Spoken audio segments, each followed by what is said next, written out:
qin kengayishi. Ayollarimizda qin kengayishining sababi birinchisi bu klimaks davri, ikkinchisi tug'ruqdan so'ng bo'lishi mumkin, uchinchisi esa vazn ortgan paytida bo'ladi.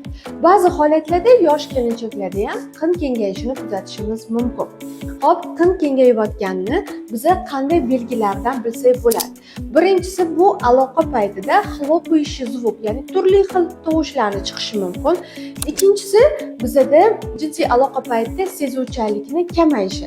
Uchinchisi bo'lsa siydik tutib tura olmasligi, ya'ni aksirganda, yo'talganda siydikka chiqib ketayotganini kuzatishimiz mumkin. Shunaqa holatlar sizda kuzatilayotgan bo'lsa, bular hammasi qin kengayishi darajasiga qarab qilinadi. Birinchisi biza Kegel mashqlari. U ham yordam bermasa bizada konturni plastika, ya'ni gialuronoviy kislota bilan.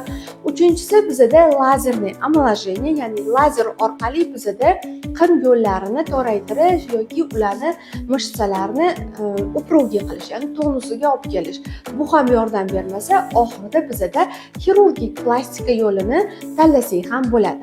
Agar sizda yoki yaqinlaringizda shunaqa holat bo'layotgan bo'lsa, bu videoni ularga jo'nating.